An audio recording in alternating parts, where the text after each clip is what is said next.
McCourty joins us. What was your reaction when you heard Usher was going to be the halftime show, Super Bowl? I'm I'm excited. I'm an Usher fan, so Usher's on my playlist. So I'm looking forward to. Hopefully, I can be in the building and we're going to the game. Did you ever sneak out to see the halftime performance when you played for the Patriots in a Super Bowl? I did. And I only got a chance to play in one of them. I had been to. That was my fifth one. I was in attendance because obviously my brother played. So I was so focused on the game, I didn't have time to go ahead and sneak out for the halftime performance. Who was the halftime performance? I don't know.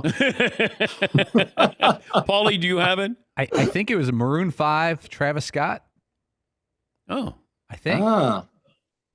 Yeah, but I literally have no idea. Belichick would never let you guys do that, right? Oh, he would have told you to just stay out there, go find a seat, your family in the stands, and enjoy the game from there. I don't know. What's the worst loss you ever suffered? Because we're like the number. Here's Denver losing by 50. And how do you react when you're in the locker room when you lose, when you're totally embarrassed? Do you remember that game, the New England Patriots playing the Tennessee Titans? The Titans had on the old throwback Oilers game.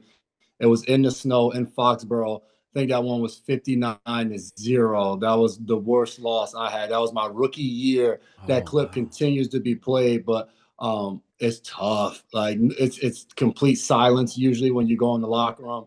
Everybody's just looking at each other. I mean, and we lost.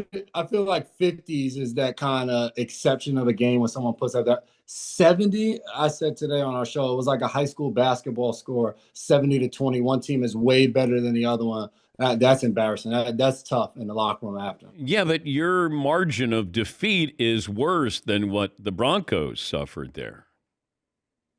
No doubt about it, but it comes to a certain point where it's almost like a mercy rule where the offense no longer is trying to throw the ball. They're just handing it off. So for them to actually get 70, the Dolphins had their backups in the game, and they were still making big plays late in the game. So that was ugly to witness. What do you see that the Dolphins are doing that's differently than anybody else right now? I would say the play design, all the shifts and motions, the way Mike McDaniel puts Tyreek Hill in motion, so you can't have a guy standing at the line of scrimmage being able to jam him up and then have somebody over the top. That's been the big difference. And then Tua's just healthy this year. We looked at it, his numbers through 3 weeks last year and his numbers through three weeks this year are exactly the same. Completions, yards, the whole nine. It's kind of incredible of what he's been able to do. So I would say play design has been amazing. It's a track team. They bring Devon A-Chain in with Mostert and Tyreek. Jalen Waddle didn't even play in the game yesterday, and they still scored 70 points. What is it like when there's fast guys know fast guys? Tyreek Hill is fast among fast guys. You can't simulate that in practice, right? That's a great way to say it. I remember the first time I went against him, and not only is he fast, he's quick, but then he has an amazing acceleration. So he starts fast. He's not a guy that needs to build. And to your point, it is just different. And when he comes out on the field and everybody in the secondary is yelling, 10's on the left, 10's on the right, he has that type of capability where you always have to know where he's aligned and where he can hurt you from. The first drive of the game, he scores a 54-yard touchdown. That you're like, all right, we're in for a treat today. And that's what it was, track team. I know we love to talk about the Cowboys win or lose, and now we have a different reason. It felt like they were reading their press clippings like, yeah, we're great, defense great, Micah Parsons, maybe MVP, everything's going great, Mike McCarthy, and then you have the Cardinals. How do you explain, I know we got to give credit to the Cardinals, Dallas had some offensive linemen not in there, but you lose 28-16. How do you explain that?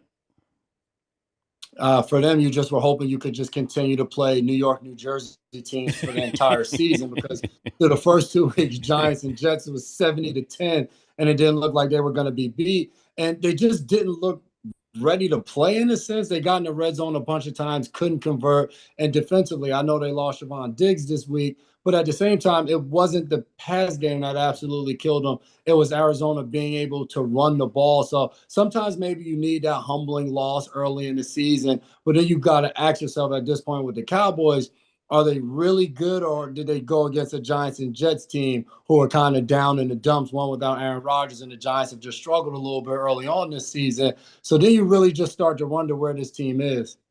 But also, let's stay with the Jets here for a moment. I take away Aaron Rodgers, okay, but I still have the nucleus there that people thought was going to be certainly a playoff contender, if not a Super Bowl contender. Unreal watching them Sunday offensively. Just, all right, you maybe can't find. So they checked the ball down, or it seemed like they threw the ball away on every single play. I mean, the fan was in the stands losing his teeth as he's yelling at Zach Wilson. It's hard to explain why it was that bad offensively. And I know the Patriots have a really good defense, but even to the point where, all right, if Garrett Wilson, if they go one-on-one at any point in the game, the hell with the play, just chuck the ball up to him and see what he can do with it.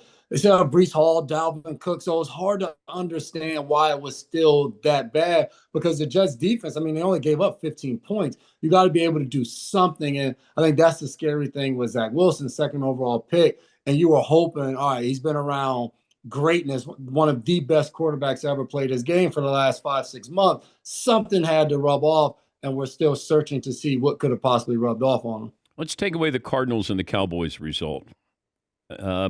Worst loss with the Colts beating the Ravens in Baltimore, the Texans beating the Jags in Jacksonville. I'm going to go to Texans and beating Jacksonville. Jacksonville in that division, AFC South, you came in this year like, all right, Trevor Lawrence last year, they stormed back. They win that first playoff game. They go on the road to Kansas City. They lose by 7. Just, all right, if he takes another step, we could be talking about him in an MVP type of season. And then what they can do in that division, because you have rookie quarterbacks with the Colts and with the Texans kind of hitting reset, and then the Titans drafting Levis, but Tannehill has struggled. And they just haven't looked all the way apart this year. 1-2 so far. I know they lost to the Chiefs, who didn't play good ball. So I would say that was the game, I thought, for them, a division opponent setting the tone early on, and they weren't able to do it. All right, I'll leave you with this. Who has more wins at the end of the season? The Denver Broncos or the Colorado Buffaloes? Oh, I'm on Colorado Buffaloes. You give up 70 points. I'm not picking you for anything. Okay. Yeah, but you got the Bears against Denver coming up next week. Somebody's got to win that game. Yeah, that's gonna be a thriller. That's one we're all circling that we can't wait to be a part of. Yeah, somebody does have to win that game. Well, they don't Bears have to. They could end it. They could end in a tie, but that would anybody in sports media would just absolutely love that. That would be fitting between those two teams. Yeah, to be able to talk about that all week. Do you remember a Bill Belichick pregame speech where you're like, "Wow"? No, Bill wasn't giving you. I remember being a senior in college, and Coach Shiano was my coach at Rutgers, and Bill and him were close. Steve was a long snapper for us, and eventually went on to coaching. And we're 1-5, I think, at the time. And Bill comes in to speak to the team. His main message to us was, in a very monotone, "You guys want to improve? Play better. That's the key. You just need to play better." We walked away. We won 7 straight games after he talked to us, and we played better. But that was his message: just play better. Thanks. Appreciate it, Coach. And he has no emotion in his voice. No, 0. And the one good thing, though, it stays the same no matter win, loss, or whatever. He'll be in meetings and he'll be getting after somebody. He'll be the same voice. I mean, this is the effort we're giving. I mean, my grandmother could get down the field faster than you can on this. So it was almost like he'd be attacking you, and you'd feel like a terrible football player, but you'd also be laughing because the voice in which he did it in, you kind of felt like it was endearing. So you'd be in the back of the meeting room laughing, but like, damn, Bill just killed my confidence going into the week. But Brady would yell. Brady would. Brady would have some good ones before the game. And I think it was because I was old when I got to New England. I was in my 10th year, and Brady was 10 years older than me. So it was like when you see like your dad or your uncle, they get fired up about something and they show their passion. Like that was Brady before the game, and you knew like he meant absolute business when he showed up on Sunday. So he was always fun to be around because you would make fun of Brady the same way you would any of your teammates, and he loved it. So I tell people all the time that was the coolest thing about him. He was just one of the guys. Great to talk to you, Jace. Congrats on your success. Thanks for joining us. Appreciate it. Anytime. Thanks for having me. Jason McCourty, NFL Network. Good Morning Football. Great show. Played cornerback for 13 seasons and won the Super Bowl.